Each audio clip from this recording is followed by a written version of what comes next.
and today I'm here to discuss the first episode of the new show, Falcon and the Winter Soldier. Now, obviously after WandaVision, this show has some big shoes to fill, but I do feel like the thing that it has going for it is I don't expect them to be the same show or really have the same feel. I think that WandaVision was a very unique show, and its exploration of grief and love was just it's unmatchable, honestly, and I expect more of Falcon and Winter Soldier to be more along the lines of like a typical Marvel movie with kind of that humor, buddy cop. Like, I still think it's going to be good, but I think that's why I don't always have to compare it to WandaVision, because it's going to be very different. Although I will say I was pleasantly surprised so far with how they've been dealing with particularly Bucky and showing his kind of struggle with, I think, both survivor's guilt and PTSD, and just seeing him in therapy and all that was so great, because I feel like you don't always see the long-term consequences in movies, superhero movies particularly, and I think that's one thing that Marvel has been really striving to do as much as they can lately, is show the long-term effects of not only on like civilians but also on superheroes of what they have done. And I think, I mean, there's no one that makes more sense of that than Bucky Barnes, because of all that he has been put through and forced to do throughout his lifetime. And yeah, it's a lot. So I am impressed that they've dealt kind of with that, and then also obviously Sam dealing with his whole identity of thinking he's not good enough to be Captain America, because how could anyone be as good as Steve? Just the whole idea of all that they're going to go through in these 6 episodes. 6 episodes does not seem like enough, but if they're all like under an hour, I can see where then the runtime will be like, what, 3 mini movies basically. So in this episode, they actually haven't met yet at all. Bucky and Sam are doing very parallel storylines, and I actually liked them both a lot. It's just gonna be interesting to see how they converge, because we know right now Bucky is ignoring Sam's text messages. So focusing first on Sam, I loved Sam. Like, he's my man. I was so excited to get to see more of his family, just see him be an uncle, see him with his sister, I think was really awesome. And like I said, he's struggling with this whole purpose of, you know, Steve left the shield for him, saying like, this is your shield now. But the shield represents so much that how could you ever feel like you could live up to seeing someone as great as Steve was, even though I do think Steve made his own mistakes in doing what he did. But, you know, that's kind of the thing that Sam is going to have to come to terms with over these 6 episodes, is that he doesn't have to be, and he's not going to be, Steve Rogers as Captain America. He's going to be Sam Wilson as Captain America, and that's going to be a different Captain America, but it doesn't mean it's going to be worse. It's going to be different, but it's going to be his way of doing it, and that's what Steve would want. Steve wouldn't want him to do exactly what he did. He would want it to do it Sam's way. And if you even know, like, Steve struggled a lot with what it meant to be Captain America in the beginning. They didn't let him go out and actually be Captain America till he stopped, you know, waiting around for orders and just went and saved Bucky himself. And I think that's what Sam has to realize, is that, like, he's never gonna be Steve. And that's okay, you know? Just like Steve would never be Sam. Like, Steve couldn't take Falcon's wings and just be Falcon. So I think that's gonna be interesting to see him become more comfortable with that idea, because you could really see him struggling with, I think, mourning a friend, because obviously Steve is, I think, still alive, because we haven't seen him, but I'm sure he's in hiding somewhere. But mourning like this person that he once knew, but then also mourning this idea, this identity of someone who he feels like he can't fit into it right now. So that's going to be really interesting. I also love his new friend. I really thought he was going to die pretty quickly, but apparently in the comics he becomes like the new Falcon once Falcon takes on Captain America's mantle. So I think that'll be really interesting, because I think he's cool, and people are saying he could fit in with Disney kind of trying to build their young Avengers, but they have Tommy, Billy, Kate Bishop's going to be in there, Miss Marvel,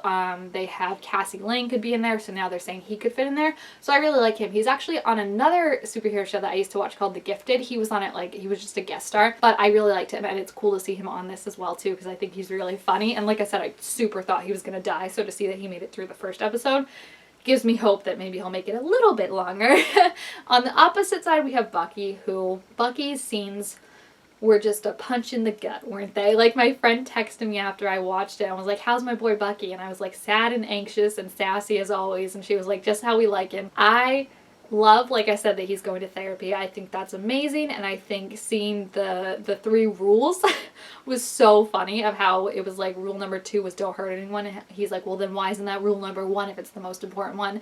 And just seeing him take down that senator and then smile and be like, hi, my name is Bucky Barnes and I'm here to make amends, was so funny. You can just see him struggling with wanting to get better, but I think not feeling like he deserves to get better, you know? Like, why do I get to live a life when way better people haven't, when I've hurt people, when I have, you know, done terrible things, even if they were out of his control. You can see where he really struggles with that, and I think that's why he feels so bad about the people that he did kill, and why instead of focusing on, you know, making peace with that in a way, he focuses instead on, I mean, really punishing himself. He punishes himself by putting him in the positions of, you know, taking down the next Hydra people, because if he gets caught doing that, then, like, he's in trouble.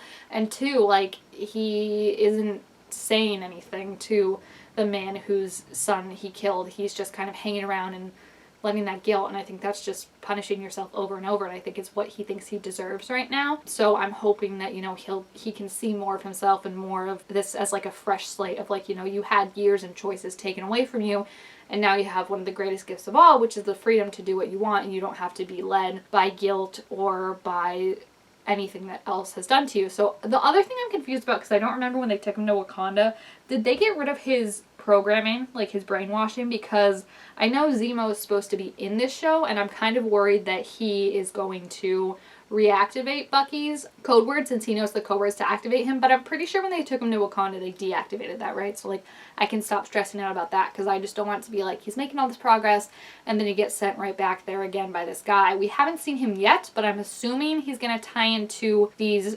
world gang people that we saw, because they obviously, I'm like, whoever came up with this idea at Marvel, I know they're from the comic books, but I think connecting them to the blip specifically is a genius idea. You hecka know there would be a group if, like, something happened like this in real life that were like, the world was better without all these people here, like, that would believe in basically what Thanos believed, that, like, the earth was overwrought and, like, half the population needed to go. So, like, for them to be the new villains of this series, I think is so good, because I do think it was obvious in WandaVision who the villain was. We all kind of knew Agatha was not who she said she was. The reveal was still very good, but I feel like that series didn't focus so much on the villain as much as it focused on Wanda, since Wanda was kind of doing something that wasn't great.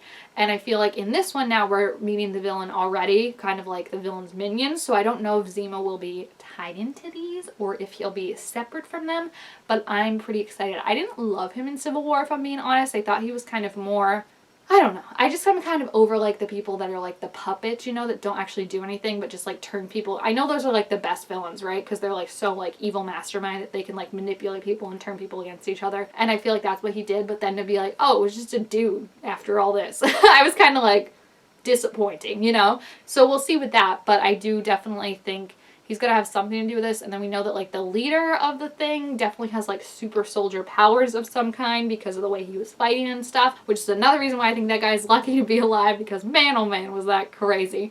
And then the end, we must talk about the end, guys. I was fuming, because you know what? It is so realistic that if we lived in a world like that, you know for damn sure that thing would happen. They would, like, take Sam's donation, be like, thank you for the shield, we'll keep it in here forever, oh my gosh, thank you. And then turn around and give it to some discount Walmart looking Steve Rogers. Like, I can't root for this guy. People said that in the comics he turns into a villain, like he goes, like, crazy violent, and I'm wondering if that's gonna happen, or I'm wondering if he's just, like, kind of gonna be like, who was the one, the Mandarin, where it's just kind of like this dude they put in a costume maybe sometimes and just, like, act like he's heroic, but he's not really doing anything, you know? It's just, like, supposed to be the idea that inspires him. Because Steve Rogers was a super soldier. Who was this guy to, like, say anything, you know, of how he can handle it? So that'll be interesting, but I was furious, because it's like, not only that, it's just so disrespectful to Sam, because he was probably like, you know, I just feel like no one can really take on this Captain America mantle, like, sharing some of his fears, and be like, you know, I just think that it needs to be put away, and, like, Steve's memory will live on through that, and then for them to be like, yeah, we get you, and then give it to someone else, and not only that, but a white guy. It's racist. I'm sorry. Like, it was just, I was fuming, because it's like, you can't be Steve. And that's what I was saying, that, like, Sam's gonna have to realize. It's like, he's gonna make the Captain America thing his own and be his own version of that. And I feel like what they're trying to do with this dude is just make Steve Rogers 2.0, and you can't do that. Like, that man came out and I was like, that is not America's ass. Get back in there. I'm just so, oh my gosh. The thing I'm most curious about, I think, right now is what is gonna get Bucky and Sam to come together. I think it's obviously gonna be something to do with this group, but I don't know. Or actually, it might be that they're parading around a fake Captain America, because I don't think Bucky's going to take too kindly to that either, especially since Steve was like his best friend. So maybe that'll finally get him to call back. And then I feel like there's also gotta be maybe something more with the people he was following as the Winter Soldier. Like I feel like that's going to come back to bite him more maybe, or something like that. But it's so good right now. Like, I'm so curious for what's going to happen and for them to team up. I think this kind of had a slow start to it, but I think that is because the storylines were so separate right now. And once we connect them and get that chemistry flowing between them, I think it'll be really, really awesome. I'm also holding on to see my girl, Agent 13. I love Sharon Carter, and I love that we're going to get to see more of her in the show, because I feel like she really got nerfed in the Civil War and the one she wasn't. I feel like she just kind of got reduced to Steve Rogers' love interest when she's so much more badass than that. And it was also kind of creepy that like he kissed her niece, but then he went back in time and married, like, it's weird. It's weird. So yeah, I really, really enjoyed it so far, though. I think it was a good, strong opening and definitely explores more layers and has like that emotional depth. So we'll see if that continues on, hopefully, because I think they have a lot of healing to do. They both have been gone for 5 years, and then Bucky before that has been in and out of time for who knows how long and is carrying this guilt. Sam is carrying this idea of he's not good enough to be, you know, Captain America, when the world kind of needs a real Captain America, not just one you could put in a suit more than ever right now. So I think it'll be really interesting. But if you have seen this episode, please feel free to leave your thoughts about it down below in the comments. Also make sure to give this video a thumbs up if you enjoyed it, and I'll see you guys next time. Bye!